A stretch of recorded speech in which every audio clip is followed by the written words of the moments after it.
The pivot actually was our team was made redundant. So that happens at organizations. That's a reality these days. And that's sometimes what happens when you're in these capability roles. If you do your job good enough, you make the organization capable to be able to do it themselves. If you do your job well, you should make yourself redundant. The hope is that you go on to the next thing. Decisions aren't built in straight lines. It's your career. They're shaped in moments of tension, the choice to stay or walk away, the promotion that comes with a price, the decision that changes everything. This is a podcast about those moments. I'm Sarah Jeanneau, and welcome to Why to the Way. What would you have done in the same situation? Transformation. That's a word that many of you are going to recognize, whether you like it, it's in your organization or not. There are people who lead these spaces, people who get employed to work within organizations to help build change, looking for efficiencies and areas to improve. Now, today we're talking to Tammy, and Tammy's role is quite interesting because she went into the transformation space at Unilever and was so good that in fact they were able to adapt those processes and then inevitably decided that it was a transition that was made for her in terms of her career change, wasn't necessarily her choice in this one organization. And that's really interesting for us to chat through today. That topic of if you are so good at what you are doing and your goal is actually to create efficiency, and then all of a sudden your role isn't necessary. What does that mean for you in terms of your career choices as you move forward? So, I am curious, when you started, in high school and decided this is what I want to be when I grow up, did you have an idea of what that was? And then that did change? It did actually. I started off, I wanted to be a lawyer. So that was my path in high school and through, your guidance counselor and eventually to go there. And so I did my undergrad in business thinking it'd be a good background for law. And yeah, kind of morphs like kind of my third year university when you would be thinking about, okay, what law school am I going to go to? I thought I kind of like this business stuff and I don't have to go to school for another so many years. I can start working right away. And so it kind of shifted. And then I ended up, taking a job actually in management consulting was the start and kind of career went off from there. But law was always in the back of my head. Even later when I went back to do my MBA, I thought, do I do my joint MBA LLB program? And it was a thought, but again, didn't materialize. So yeah, originally I was going down that path and that switched to business. So was there something when you decided to switch to business that was this moment that was like, this is what's empowering me to go in this direction? Was there a spark or a reason? I think I was just anxious to get out into the workforce. I think I was ready to see like what I could do, what opportunities there were, and to kind of just start my life. And kind of that versus another so many years of school was a bit less appealing at the time. But I think, the work, like in my undergrad, I focused in marketing and it was really kind of interesting in terms of the consumer behavior and how that could translate into something you could do and like those courses more and more. As the first 2 years of undergrad, I went to Schulich at York University, and you kind of do a bit of everything. So I didn't love, the accounting, the finance, that sort of side of it. But then when I kind of got into the strategy and marketing side, that kind of sparked my interest a bit more as you do in kind of the later half. And I really just wanted to get out there and start working. So once you started your career, so tell me a little bit about getting into this whole corporate world and what was that like? Mhm. And was it what you anticipated it to be? Yeah. So I started off in, like I said, in management consulting. I started off for a boutique firm. So it was a bit of everything, but it was an ex-partner from Deloitte that he had started up his own company, and there was literally six of us. And you learned a lot because you're learning kind of right from how to get clients to what we're doing with our website to actually being in front of clients. And it was really interesting. Like I said, I learned quite a bit in those first few years. And then I went back to do my MBA. And after that, I did my MBA in strategy. And I kind of still like the consulting piece, but kind of specialized a bit more. So I went to a different firm, still in that whole consulting side around pricing, promotions, revenue management. Or revenue management was really a thing back then. And I really kind of like that space of it. Yeah. So you're building your career, you're now working in consulting and you do that for a while. And then was there a trajectory that changed and pivoted again, or was it through the experiences of the people you worked with? Yeah, so I had worked in management consulting for about 6 years. And after about 6 years, It was the perfect time of my life to do it.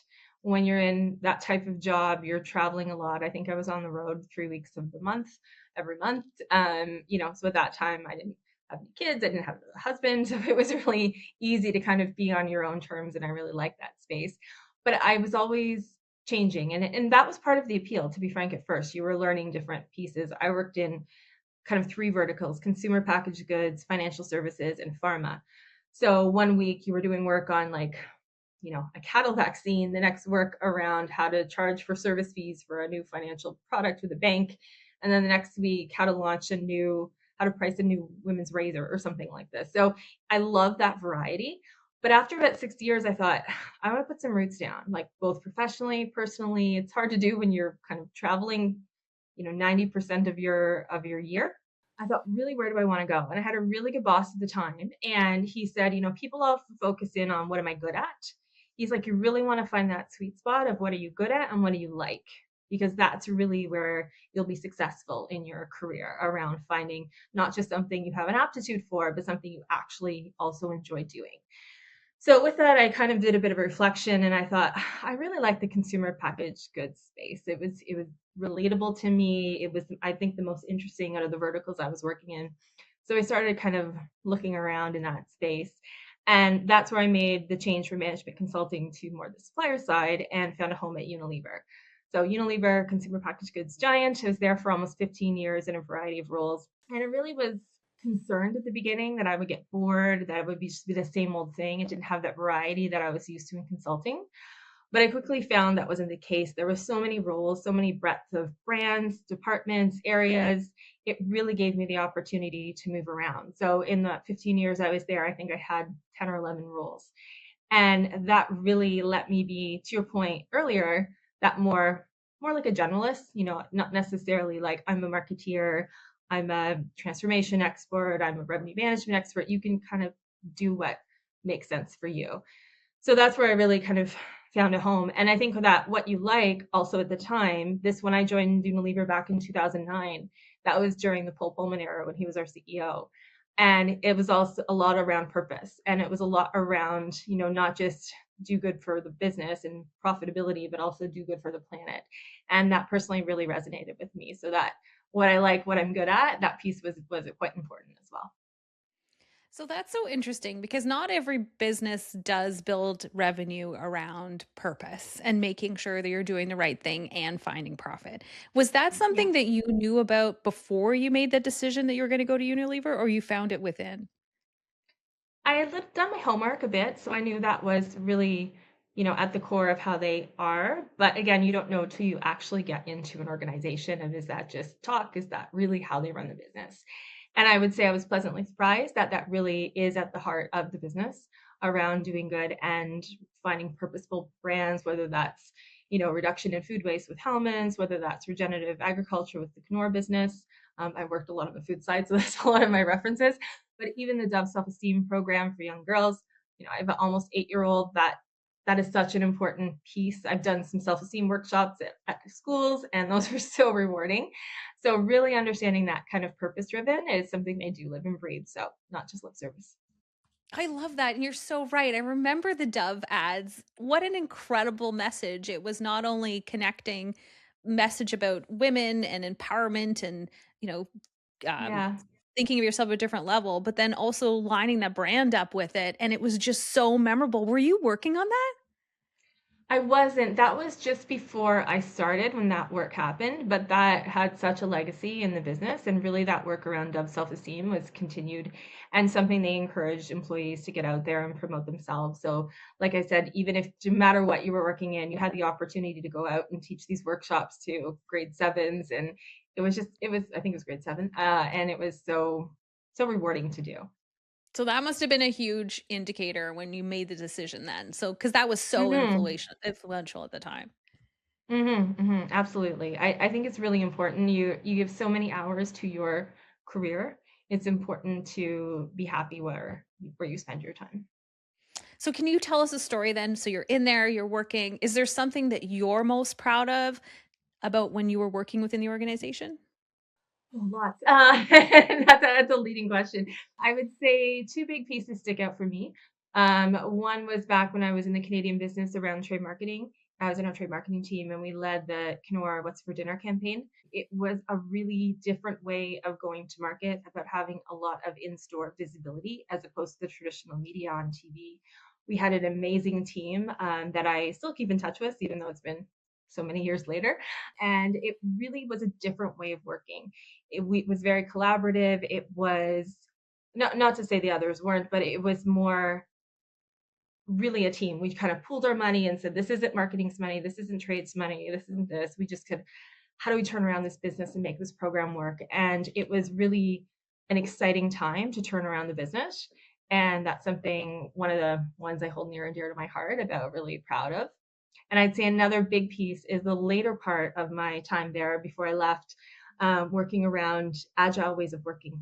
So that's something where when I came back from my mat leave, at the time I was leading a revenue management department, and they came back after, like, kind of, what do I go into after mat leave? And they said, oh, have you heard of this thing called agile ways of working? And I'm like, really? And, kind of knew a little bit, but not really. And they're like, it's a new thing. We're exploring, we're experimenting. Do you want to lead this for Canada? Sure. Let me learn what that is. So it was really exciting and it really changed the whole way you work. So we led that in Canada for about a year and a half.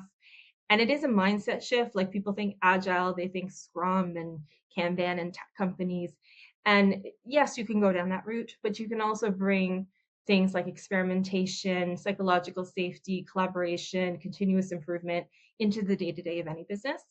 So we had some really fun getting that off the ground in Canada. And then I was kind of tapped on the shoulder to work on the global COE for that. And that kind of morphed into my last chapter at Unilever in the transformation office. And from there, a small, mighty team of 2 at the start, and then kind of morphed into a team of probably around 30 at the all in with all of our agile coaches across the business, really changing the way we were working. And that was one thing, even after we left, I'll still see LinkedIn posts talking about their QBRs or whatnot. So it feels really impactful that that stuck around even after the team had disbanded. So I feel like you're throwing out some big words that I'm sure everybody are looking on LinkedIn and you hear them all the time, or they're linked to people's resumes. I mean, what does that actually like to be in those kinds of transformational roles in a large organization? And one, like, I'd call that a very traditional organization. It must have had a Mm-hmm. lot of structure in there. Yeah. I think the biggest piece is how do you make it make common sense for folks? And I think people sometimes get a little scared off when they think of this word around agile, or even any change in an organization, not necessarily just agile, but people are scared of the unknown. It was a really great quote around, people don't fear fear, they fear the unknown that fear brings. It was a good quote around, when your favorite actor has a new movie out, you're not scared of the movie, you're looking forward to it. But if it's someone you don't know, that fear is what comes in. So there's a lot of unknowns, to your point, on organizations that are very set in their ways or structured to try new things. So kind of to break into that, it was really, how do you make it make sense for folks? So don't be too precious on exact technicalities. Really think about the culture, what's going to work, what's going to thrive in this culture. And that's something you can apply anywhere. It doesn't necessarily be a transformational role. You could think of my current job, what's not working? Why has it always been this way? How can we start to change minds and see things done? You need to have a little bit of that freedom to kind of experiment and then just make it simple for people. And then that's really where you start to see some inroads and then build on those successes, share those wins, and kind of let it snowball from there. Okay, so tell me about that. So you've done a lot of work. It sounds like at Unilever, you've implemented some new processes. Agile is it's not just a process that it's like a one-time conference and we're like everybody listens to some training. Like, this is a day in day out new way to implement whatever initiatives you're working on in the organization. So you must have did you feel like, I was done that, I've achieved that, and you wanted to move on? Like, why the pivot? Yeah, well, the pivot actually was, our team was made redundant. So that happens at organizations. That's a reality these days. And that's sometimes what happens when you're in these capability roles. If you do your job good enough, you make the organization capable to be able to do it himself. So this is kind of where we were, and we were kind of told, okay, we've gotten the organization to a certain point, it's embedded in our teams, and there's trade-offs when there's headcounts and cost reduction programs and whatnot to kind of keep all of the resources in that capability shift when they feel it's been embedded then in the organization. Because if you do your job well, you should make yourself redundant. The hope is that you go on to the next thing. The reality is that, you're trying to build a capability in the organization. If you do it well, you're not needed in that space. That's where a lot of those transformational roles are transitional, they're temporary, they're linked with something else, in addition to that in a portfolio. So personally, it wasn't necessarily my choice, but that was something where, we had to just face the reality that we did our job so well that the organization took it on their Hey, that's something you should be super proud of. So then what? Like own. what happened then? Yeah, so professionally and personally, yeah, I say two different things. So I think one, when that happened, that really tested me, I'd say, as a leader. To have to break the news to your team on what happens and the why. I'm a huge believer and big fan of Simon Sinek and the whole eaters eat last type thing. And part of that was really around how can I make sure we got into autopilot a bit. How do we make sure our legacy lasts? It sticks around. But I was also really concerned on the people side of things. So some people, what I learned is like, you don't assume. Some people were thrilled. Some people were towards the end of career and they wanted the package and thought, I'm going to get much better with a redundancy than I might get with a retirement package.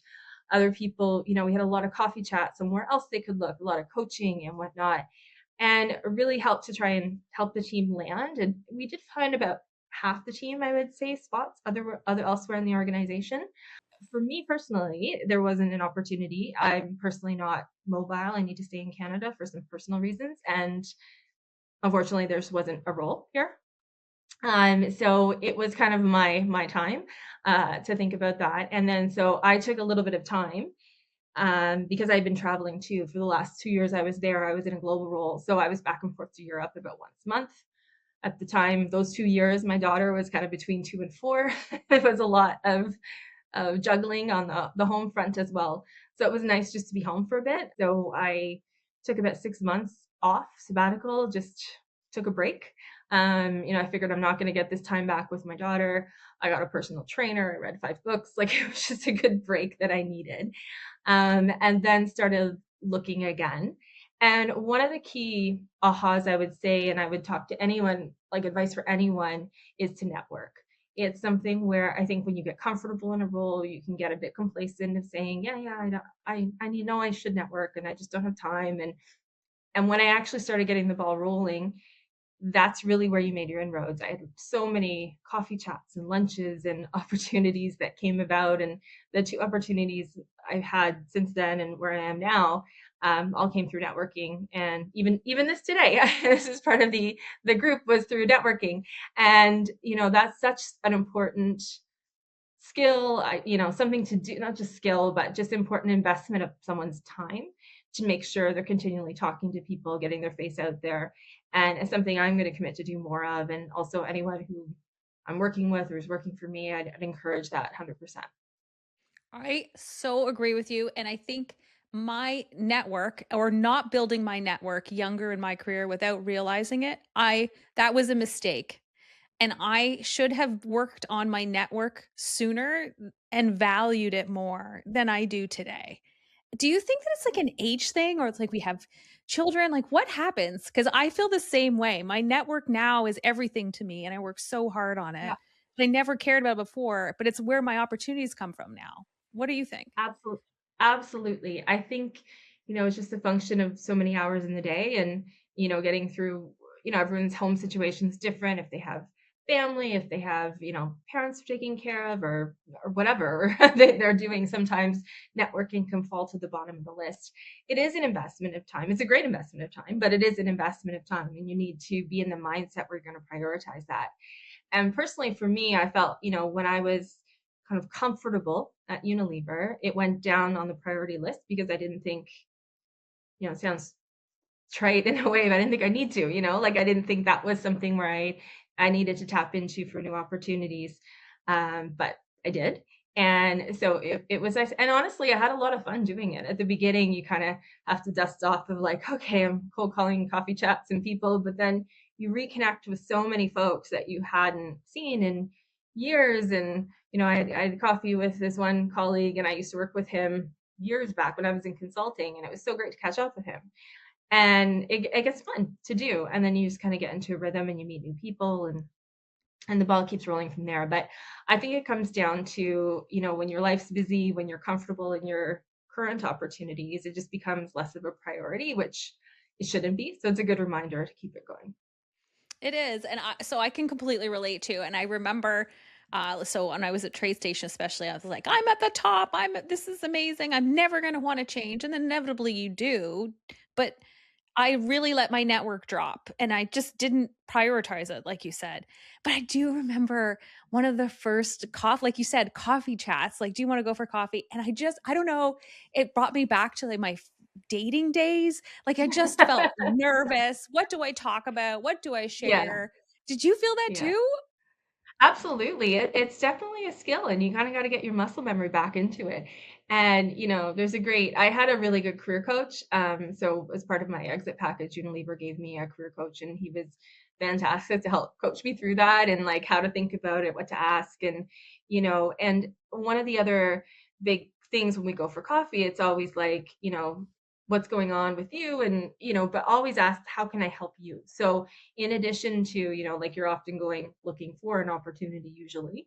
So you kind of just pause and go, thank you so much for your time.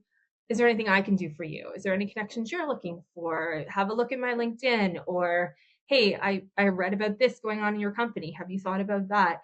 And really providing some value that it makes it both ways is so welcomed. And it also makes it a bit easier because you feel like you're kind of contributing to the conversation too, and to your point, it makes you less nervous that you're giving something back as well. So that was really, I found a really good tip of just, you know, do some quick homework before you meet with the person, find out what they're working on, what's going on with them, and, offer up, hey, I might know someone that does this, and would you be interested? Or even Yeah. asking the question of, is there any way I can help you? Thank you for your time. It feels good to do. It does. It almost feels okay. I don't know, just there's something about it. Yeah. Okay, Yeah. but I think that maybe this is you. I mean, you've already talked about Simon Sinek and Leaders Eat Last, and you were going through, and you kind of brushed by it, but like that would have been an incredibly emotional time, really hard, knowing what was going on, and you were keeping the team together and informing them. And then you mentioned the same thing here with networking. So, in a way, do you think that these experiences have changed the way you lead, or are you just naturally like this? Well, I mean, I think I've always led with empathy. I think that's part of my personality, but I think it was dialed up going through that 100%. You really need to kind of be in tune with folks, how to read the room, understand, try to put yourself in other shoes of what's going through. And like I said, that's kind of what I've always thought, but just actually living through it when you're dealing with this is people's livelihoods. If I'm telling them there's no job for you in 3 months, it's real. And when that happens, you really need to kind of tap into those, that empathy, that empathetic vibe, and understand where other people are coming from. And so that I think did change. And even now, like we're all grown-ups. like I always get a little frustrated when people are like, oh, people don't work when they work from home, or can we trust? And it's like, if you don't have that trust, why do you have that person in your organization? We're all grown-ups. If something is not done well, then you address it and go from there. But that the default shouldn't be we don't trust people. And this is again, just if someone tells me I need to work from home for this happened, okay, cool. I mean, it obviously depends on your corporate culture and how that all works, but just understanding, or something's going through something, we had folks in our office who have relatives in the Middle East right now, and just checking in on them and being like, hey, how are you doing with everything when you hear what's going on in the world today, things like that. So it's just really, I think, dialed up my empathy as a leader, to make sure you're always just thinking of, what the other person is going through, because we're all people as opposed to just employees. Absolutely. So, when you're hiring for people, is that something you're looking for, that same empathetic skill set? I think it's important. I think, that everyone has a different style. Everyone has a different, I'm very extroverted. Not everybody is. So sometimes that doesn't always come out if you're looking for that. But I think, you can get a vibe on whether that's, something that comes across or not within in the person. But I think it's really important you look at the whole person, the diverse experiences people have, because that builds skill as well.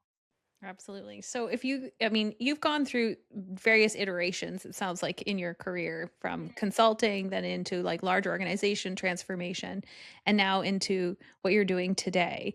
Is there a why to what you're doing? That's a really great question. I think I love to learn. So I think that's always been something where I've craved either that variety when I was in consulting, whether that was been in different roles within Unilever. And now I'm at Sofina Foods. It's a very different ballgame as well. It's still CPG, but it's very different selling, and building, Hellman's and margarine and ice cream to like dealing with like pork and poultry and pigs and chickens. It's a different vibe, right? And you need to learn different skills. So I think always having that learning mindset is something that I really like. I don't, you can always obviously have your experience and your skills that you can evolve, but I think that's what kind of keeps me going as something new, new challenge, new opportunities. It was funny when I was at Unilever, they spent a lot of time actually of helping people develop their own purpose. So they had these purpose statements. So you had a literally like a full day workshop. Everyone in the organization went through it to discover your purpose. And at the end of the day, you come out with a purpose statement. And mine was to be perfect enough to raise the bar. And what that meant is I loved upping our game, continuous improvement. That's really where I get my joy of how do we make the situation better, make people better to their fullest potential, make the process better, like make things better so it does more. And the perfect enough is I, value hard work and getting it right, but only to a certain point. And then there's analysis paralysis that I don't like in that space. So that was kind of my purpose statement, was perfect enough to raise the bar. And I feel that's still true in what I did today and like my career in general. So I want to continue improving. I want to keep moving up. I want to keep doing better, but I want to make sure I'm investing the right effort to get there. How do you stay motivated doing that? Like, that is such a beautiful statement. I love that. But that has also got to be hard to kind of always think that way. Yeah, and I think the value is of seeing something tangible with your results, right? And I think that's one thing I think was a bit lacking when I was in consulting, because you go in and you do all this work and you recommend and be like, okay, good luck. Hopefully you can take it on, you can do it, you can execute it, and then you're off to the next thing. So that was one thing I really liked when making the shift out of consulting is you actually see tangible results of what you're doing. You can go in a store and physically see, the displayer you sold in or the program you sold in. You can look and be like, oh, we moved it from this to this. And that tangibility, I think, is what keeps you going and understanding like, okay, I made a difference. I did this and now it's this. And really seeing the impact that comes from the decisions you make, to me, I find that motivating. So if you were with a team and you know, it's unsolicited advice, like if you could say anything you wanted to a team that was involved in any type of transformation, like what do you think you'd say to them? What would be your advice? I say really listen to the organization. I think that's one of the big pieces where transformations fail is they'll come in with the big idea, and I am guilty of this when I was in consulting. You come in and you think you know it all and how you can put it together, but you really need to be attuned to how the organization works to be able to implement it and see success. So understanding where the pitfalls are, what could go wrong, who your allies are really going to be, who might be a detractor that you need to get on your side, and really being attuned to the organization from a cultural standpoint, from a like limitations of systems, or this is how we've always done it kind of attitude, but really understanding how you can make what you're trying to get across come to life. And you can't do that if you don't take an honest view and listen to where you're at. What do you think is a realistic timeline, in your opinion, for organizations to actually really see some change? I see people who are like, yep, we're going to get this done in 60 days. And then everybody is just like crazy, just trying to implement what they're being asked because everyone wants to do a great job. And then it never lasts. And then I see the opposite of these long-term strategies where we actually never get to implementing anything. There's just lots and lots of meetings about it. And then the incrementals are so small. So you must have seen both. Like, what actually Yep. works? I say what works is be the mix of the two. And I'll Mhm. explain what I mean by that. So I think that long term vision is absolutely needed because if you're just trying to come in and push something through in 60 days, you're not listening. You're not understanding what the organization is doing. You're trying to get your agenda across in the quickest possible way. What's the shortcut? How do we get it done? Just show something on paper. And the vice versa thing is if you go too long, you're going to, like exactly what you said, it's just meetings after meetings, you see incrementality. I think you need that long-term view of where do you want to go. And this is where you really want to be focused on what's the outcome we're trying to get to with all of that. But you have wins along the way. And you really break that down to be like, okay, in this, 6 weeks or 2 months, maybe the 60 days to your point, this is the part we're going to achieve. How do we do it? This kind of is rooted back in the whole agile stuff where you look at, not thinking of it as a sprint, but really just thinking about it of, okay, this is phase one of a project. How do you make sure we hit those deliverables? What did we learn? What worked? What didn't? Okay, move to the next one. So you're showing that incrementality along the way, but it's still done with someone overseeing, someone having the vision of, okay, long term, this needs to somehow now factor into our organizational planning or our annual meetings with customers, or however it becomes diffused into the DNA of the organization. Because if you miss that step, it becomes a project, it's done, one and done, off, you're on to the next thing, and then it never really sticks with the organization. But if you can find a way for this project to be integrated into the business rhythm of an organization, that's where you start to see those wins and really having that, incrementality, those small wins as you go through it. And that's where you start to deliver value back to the organization, and they can start to see, oh yeah, we actually did do something here. And this is how it ties into the next phase. I like business rhythm. So, in a way, if people are redefining their careers or deciding what they want to be next, is it kind of the same? Is it the same process? That's a great way. I think the one thing I would say is it's great to have that long-term vision, but also be open to possibilities. So with my career, if you had asked me 5 years ago, where do you see yourself at this age, I probably have a very different answer than where I'm sitting today. I probably would have been thinking I was still at Unilever. I was thinking I'm there till I want to early retirement or stop working full time and do part time with them, or this is kind of where I was be thinking. But now I think, I'm not in, obviously I'm in a different organization and making it work there. And then at that organization, I'm open to different areas within the organization too. So I think it's definitely good to have a view and plan of where you want to go, but be open that that can change. And I think it's really understanding your circumstances at the time, understanding Unilever is not the same company as when I left. They divested ice cream. We've all heard in the news about McCormick and the foods business. So things are changing even there. So I think, just be open to possibilities when you're looking at your career, and don't just hone in on one lane, one value, one opportunity, because that might come to fruition, but it might not. And you could be missing out on something really great. Okay, so life is a book, and it sounds like you've had a few chapters through it.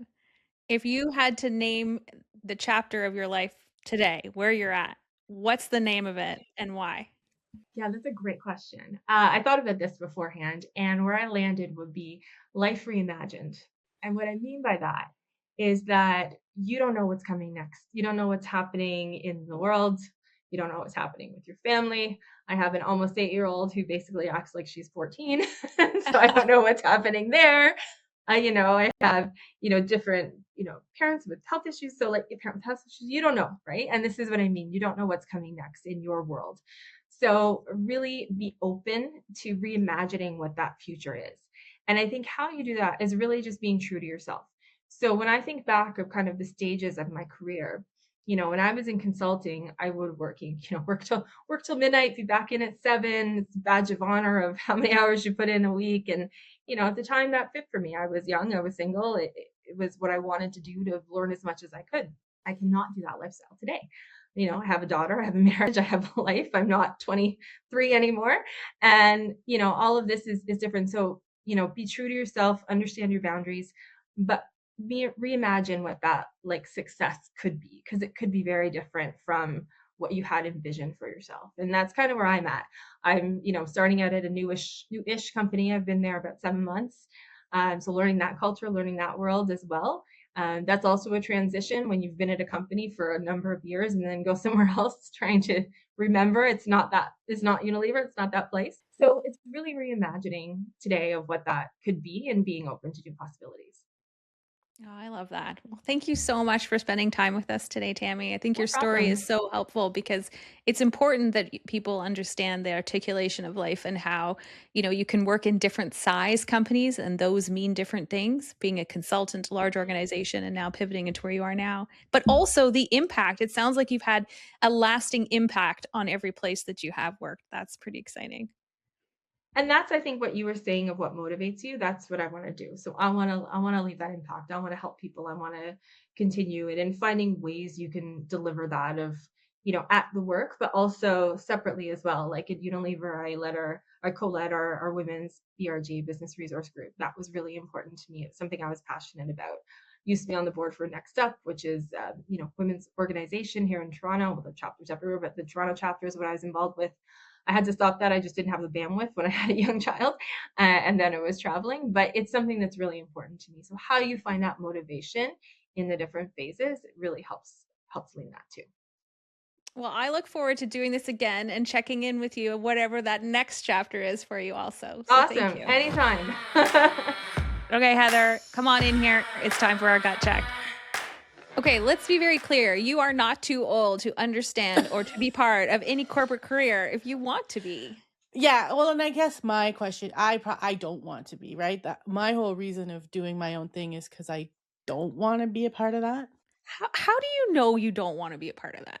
Well, I think it goes back to like I'm not a good employee. I'm not. I mean, if I could build my own corporate experience and like this, then that's different. But I don't know. I feel like you just come out of school and you either, and again, this is an assumption. I don't know. I've never done it, but like you start your corporate life before you finish school. Who steps into corporate life at 45, 50 years old?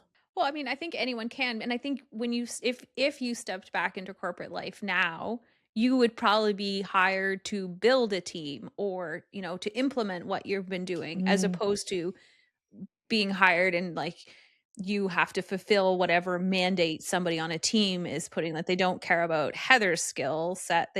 You're a generic person that matched the skills on this, job description. Whereas now you would be like, yes, I am an incredible podcaster. Like, think about all the large companies who would be like, yep, let me scoop her in and she's going to build out that entire department. But don't do that for real because we're doing this.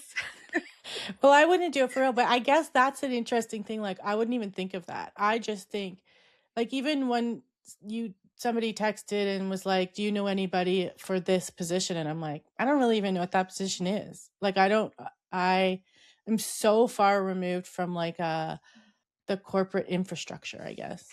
Yeah. But I think that, and that's so important. Like, that's what we were talking about in the podcast today is networking and how important that is. And I think it's interesting even for you to be part of the network and to see things like that, like job postings or I am hiring for this, I'm hiring for this. Does anyone know any great? This is the application process, and you're like, oh, I haven't seen those job titles before. But you're only going to get exposed to those things when you're part of that kind of network where you see that happening. Right. Well, and that was what my favorite part of the episode was when you guys talked about networking, because I forever have said, like, I don't have a network. I have a very small network of people. I've never worked on it. I've never seen the value of it. And like when you said, did I wait too long to build? Like, I waited way too long. But now, I mean, I have a small network of people who are very well networked. So I feel like I got a little bit lucky that way. But I'm like, I waited way too long to build a network. Yeah, okay. So, well, as I said too, like I did too. I would like make fun of it. Why are people wasting their time going to have coffee? Don't they have anything better to do? Like, honestly, like full disclosure, I didn't understand it. But I also think that deep down, and she mentioned that today too, I don't know originally if I believed that somebody else would actually do something nice enough for me Okay, to so I extend. 100% agree with Yeah. that. Yeah. And is it only when someone else does it for you that you start changing your mind about the network, or do you think that will always be the same for you? To me, I guess it was a trust thing. Yeah. And again, I'm socially awkward. I'm an introvert. Like, I am all like, when you said dating, I was like, yep, that's what it feels like. Like I get anxious, I get nervous. I don't know why they'd want to have coffee with me. I don't bring, it's like a imposter syndrome. Like I don't bring a lot to the table for that sort of, like it was the whole gambit, right? So I was like, instead of building a network, I will build like, I am the hardest working person you'll ever find. Like Right. that was what I would bring instead of having a network. Well, that's also an incredible skill. But it But it also was means like, that you're it was such a a hard trade-off. worker. It Yeah. wasn't like, again, right? Like I'm not the person who, when someone says like, do you want to go for lunch, go for coffee? I'm like, no. It's not that I don't want to go for lunch or have coffee, but I have like a whole level of anxiety that comes with it. But that's how it's interesting. Like that's how you made your success. That like what you said. Oh well, I worked hard enough that I didn't need somebody else. I worked harder than everyone else, and then people saw my worth. Yeah. I think though that's why I love podcasting so much, because I can build a network in like I get to meet all of these hosts and all of their guests in a like way that is not stressful. Like the amount of people I've met in doing this is like incredible compared to like what I would have done prior to doing this for a living. Right. But I do think it's a skill to learn to build your network too. I mean, I wouldn't say I was even when I started to make this a bit more of a priority. And so I would make more of an effort to participate in groups or go for coffees or do stuff. Like I'm fairly new to this idea, this concept also. But it's almost like vulnerability maybe too. Like I think I was like, what if people think I'm not good enough? What if nobody wants to talk to me? That's a real thing. It's you're so exposed in a network. Oh, absolutely. I don't know, but it's like one thing I say this to my girls all the time. Like your network is everything. Build your network. It's one thing to have a great resume and build your skills, but the other is to have a great network. Now, a great network though, I think the misconception is, well, or especially, oh, my parents have a great network, so I don't have to work hard. They're just going to get me a job. And there's a huge misconception there too. Just being part of a network doesn't mean you then get to cruise. You still have to, like you still, anybody still needs to show up and be willing to do all that extra work to prove your worth in that network also. And that's hard. I think especially, and maybe it's with age that you see that. Like, do you think it's an age thing? Because I do worry that sometimes younger generations, I know I'm sounding old, but don't understand that part. Like a network, an entry through a door doesn't guarantee a result. It's just Yeah. an entry in a door. Well, and I do think it's easier for some personality types to more gregarious people. Like she talked about being an extrovert. Like I think it comes easier to some people to just constantly have a network because they constantly want to interact with people. I consider myself an introvert. I want to interact with people, but like on a one-on-one basis, right? Like that's where I find the most value. But like I get anxiety when you're like, let's go meet 50 people and spend the whole night with them. Then I'm like, that's hard. Not for And you. that hasn't gotten, I mean, I'm better than I used to be when I was a kid. I mean, I could tell you some stories about how shy I was. Now I'm much better, but still like many decades later. So I'm the opposite in that I love walking into a room and not knowing anyone and getting to know everybody. I love that. But I'm bad is, or not, my area that I'm still working on is when I've met someone 4 times, 5 times, enough that you're past the, meet and greet kind of conversations. You don't have a really extended relationship with them. And you're just in the middle. That's where I struggle because I'm so I'm happy to be like, oh, is there another new person over there? And Oh, I'm the opposite. I fall in love really fast. And so like if I can get through the like initial speed dating part, then I could network. Like I could spend all the time with someone. okay, so you'd say you're more vulnerable at the beginning stage. Yeah. I'm all in right out of the gates. And then it's like, that's what my husband always says that too about me. He's like, you just love everybody until you don't. But like it's that initial, I want to know everything about them and I want to know all the things. Okay, and then Yeah. what happens when they disappoint you? Are they also gone as fast as they So came yeah, in? so I have a bit of an issue. I have a bit of a, because when I do trust, whether like in a business perspective, right? Friends too, but like, I don't know, if you let me down, I'm quick to like be done Move on. with it. Yeah. Okay, is it the same for you with friendship and network and business network? Are we I talking mean, about I the have a same little thing? more grace with my friends. Shoot, I better be careful. But I mean, it is something I work on, right? Like I don't know if it's a trust thing or whatever that looks like, right? See, but I'm the same thing. It's in the middle. It's in this transition. I don't know what you call this. Like you know them, you've been around a little bit. I mean, there's always a point where someone disappoints someone else, right? And Oh, even for in sure. business, right? Like those are going to happen. You're like, "Oh, I really wish they'd showed up with that presentation and they didn't," or that message just didn't really land and I wanted it to. And then you kind of decide, you have those critical conversations where you're listening for, are they looking for feedback? Do they want to get better? Are we on the same page? Did we like or not? Like those pieces. And that I'm listening for. And it's in those moments where I will generally reprioritize in my network.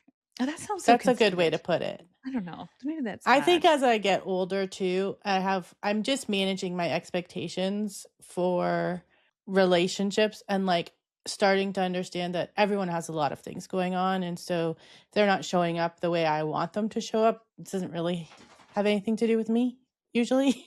Yeah. It's just people have a lot going on in life. And I don't know. I'm working on like, not just cutting people out of my life because they didn't respond to a text message fast enough. Mm, right. Okay. Duly noted. I got to make sure I'm on top of that. No, But I'm okay. getting better at it. I'm getting better. Okay, well, that's good to know.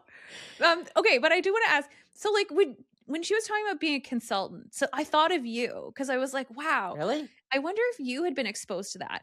So she's kind of working on her own or in a pretty small team, just going into an organization, analyzing something, coming up with a report, and then moving on, kind of in a solo perspective. And I was like, I wonder if that's something you would ever be interested in doing. I think for me, the hard part is the moving on part. Mm. Like I have a bit of a like two-sided personality, right? Where it's like, I want to be part of a team because I want to be part of the growth of it all, like the startup mentality. But then I don't want to be part of a team because I'm not great at team work. Right, that's kind of critical, but yes, team work. So yeah, I don't know the answer to that. Well, I think that's something, my unsolicited advice, I'm going to give you lots through this whole thing is It's always solicited I because I don't know what know. I don't know about this area of it, right? Like Yeah. I just know my own experience and it's what I've created. So I don't know what Yeah. it's like in real life. Well, and that's something incredibly cool that you've gone out and created something that works with your strength, works with the goals you're looking for, and you're doing amazing at it. So follow through. Thank you. That's a good one. But back to like being social or not social, I find that I need regeneration time. So, and I think maybe this goes back to why I like corporate travel so much because I love my time in the airport or on the plane where it's very focused. And we talked about that at another podcast also. I'm super productive and it's just me and I have all this alone time to do all the things I want. And then I get this incredible social time where you're with lots of people and you're working it out. And then you get to leave again. And you get this again alone time in a plane before you then kind of go back to your family and that rest of your life. So I feel like I need both to fill up. And if I don't have enough alone time, then I don't do as well with everything else. Like, what do you do to kind of fill back up to make sure that you can keep being your best? So you're like an ambivert. Yeah. So I need space even with not having like the whole social aspect of it. Like if I had a day of podcasts or a day of meetings and I need the next day, it's not even socializing and it's not going out and it's not doing any of that stuff. If there's too much peopling, I need to sort of dive back into my like work. That's how I fill my cup back up. So do you mean it's like working on tasks? Like you're in front of your laptop hammering Yeah, out like if everything out? I'm like I did a bunch of recordings and I'm not even the host, right? Like I'm not interacting on these shows, but if it's a lot of meetings and people and that type of thing, then the next day I'll spend my whole day just editing, like put my head into the editing and not have a lot of interactions. I think And it that's how maybe is you a know. confidence thing too, though, where I'm someone who will like go back through a conversation and been like, shouldn't have said that, shouldn't have said that, shouldn't have said that. They probably think that was dumb. I shouldn't have said that. I didn't know the answer to that. And I'll be like super hard on myself. Well, okay. That exhausts me a little bit. and I tell this to everybody, and I also tell this to myself. When you walk into a room and you don't know a person's name and you go to shake their hand, what name do you remember? The answer is remember your own name, right? Most Oh, people don't actually remember the other person's name. They're like, yeah, my name is Sarah.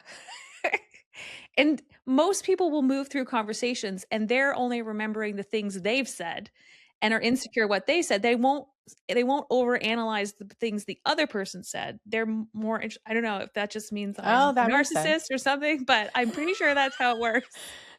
Well, So you don't no, have to and worry I about it. often think that too. I'm like, I don't actually think they probably thought about me at all after the conversation, right? Like it's not like they were like, oh, judging.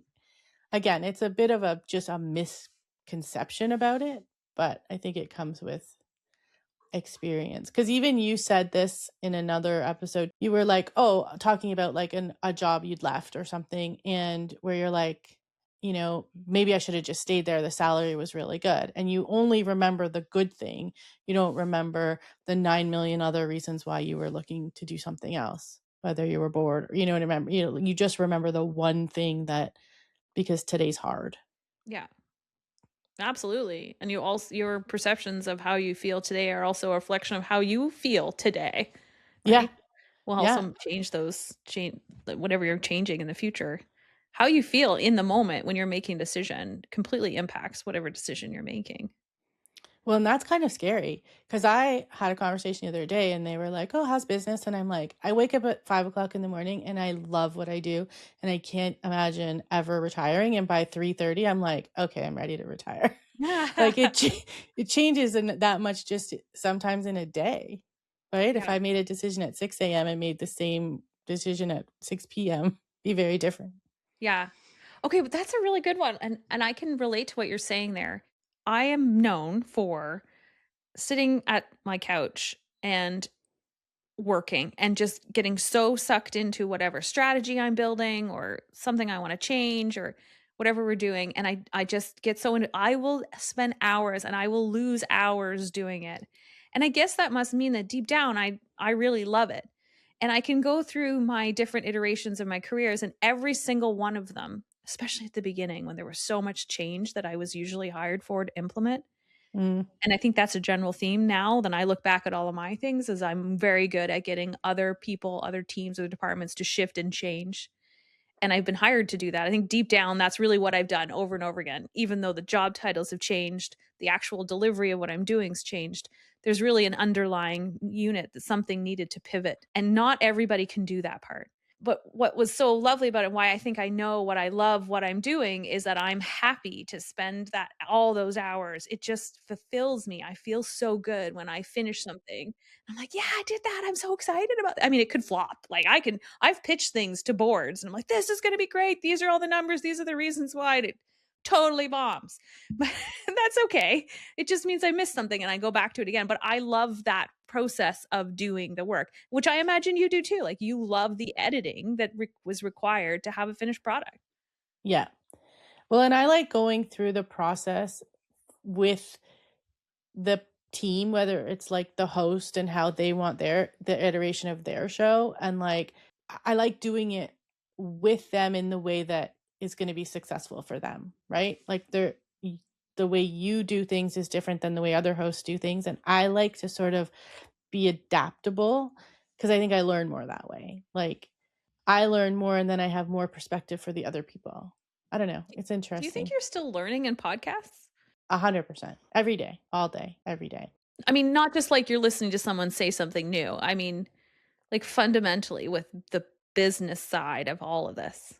Yeah, like honestly, I feel like it's like free education, it's free business consulting, it's free therapy, it's free all of the things for me because depending on who the host is and who they're talking to, like I'm listening to a business podcast all day every day. I'm listening to leadership or like this your podcast and how many tidbits of like fundamentally learning things about areas of life I don't know anything about.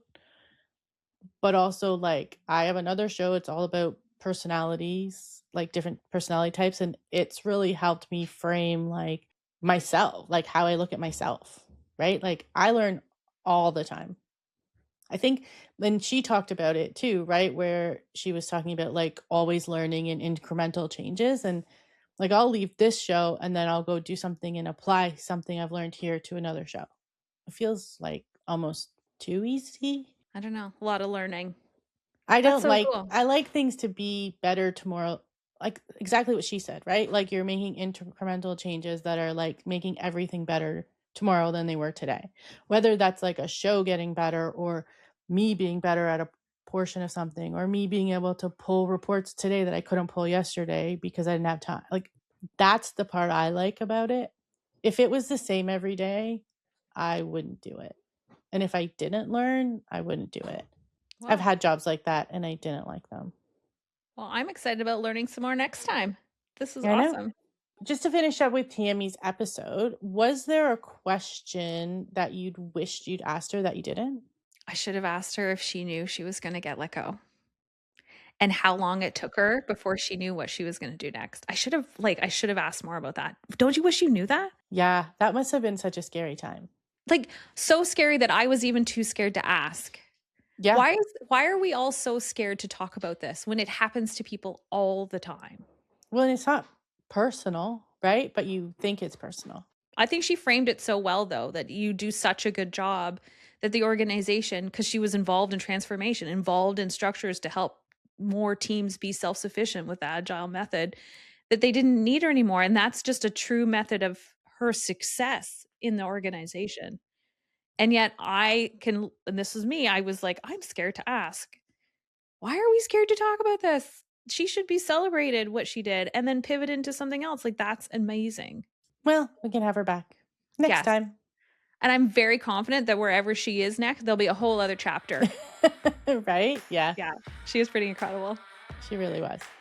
Thanks for listening to Why to the Way. If this episode resonated with you, please share it with a friend, colleague, or someone navigating a crossroads of their own. Make sure to follow Why to the Way wherever you get your podcasts and find us on social media for more insights, updates, and conversations between episodes. Until next time, keep asking the question, what would you have done in the same situation?